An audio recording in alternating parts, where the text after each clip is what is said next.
Emily और उसके दोस्त संध्या से मिलने संध्या के घर आते हैं। भावों के पूछने पर वो बताते हैं कि वो इनकम टैक्स डिपार्टमेंट से हैं।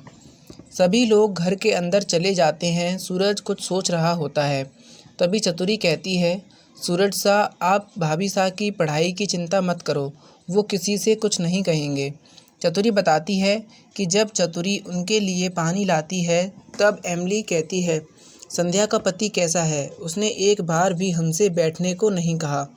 तभी चतुरी कहती है, आप सूरज सा को गलत समझ रहे हो। उन्होंने आपको अंदर लाने के लिए इसलिए नहीं कहा क्योंकि संध्या भाभी सा रात्रि कॉलेज में पढ़ने जाती हैं। ये बात घर पर किसी को नहीं पता, और अगर पता चल गया तो घर में महाभारत हो जाएगी और भाभी सा की पढ़ाई भी बंद हो जाएगी। एमिली कहती है, हमें माफ़ कर दो, हम सूरज जी को गलत समझ रहे थे। वो तो इतने अच्छे पति हैं जो अपनी पत्नी को पढ़ा रहे हैं। सूरज अपनी दुकान पर चला जाता है और एमिली और उसके दोस्त घर के अंदर चले जाते हैं। एमिली भाभू से कहती है, आपने तो बड़ा सोना पहन रखा है, आपका घर क्या, ये तो हवेली है। तभी मीनाक्षी कहती है, ये सोना जो भाभू ने पहना है ये तो नकली है, इस पर तो सोने का पानी चढ़ा हुआ है। एमिली भाभू से कहती है, लाइए मुझे अपने कंगन दीजिए, मैं अभी बता दूंगी।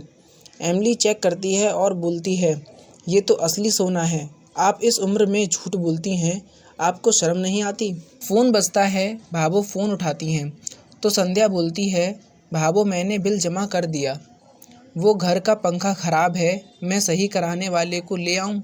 भाभू संध्या पर चिल्लाती हैं और कहती हैं, तू जल्दी घर आ जा, बाज़ार भेज दो तो बाज़ार में ही घूमती डोलेगी। जब भाभू फ़ोन रख देती हैं तब एमिली कहती है, आप अपनी बहू से बात कर रही थी ना, आप इस तरह अपनी बहू से कैसे बात कर सकती हैं, वो भी तो किसी की बेटी है। एमिली भाभू को बहुत बुरा भला सुनाती है और फिर सब वहाँ से चले जाते हैं। बाहर बोलते हैं, आज तो बहुत मज़ा आया, संध्या की सास को अच्छा मज़ा चखाया। संध्या बाजार से आ रही होती है। संध्या उन सब को जाते हुए देख लेती है।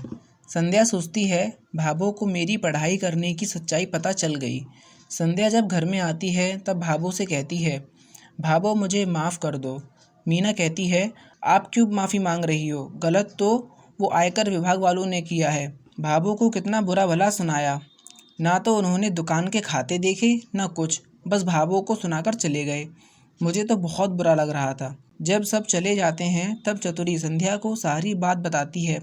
संध्या जब रात को अपने कॉलेज आती है तब एमिली और उसके सारे दोस्त कहते हैं, हम तुम्हारा ही इंतज़ार कर रहे थे, आज डॉली का बर्थडे है तो पार्टी करेंगे।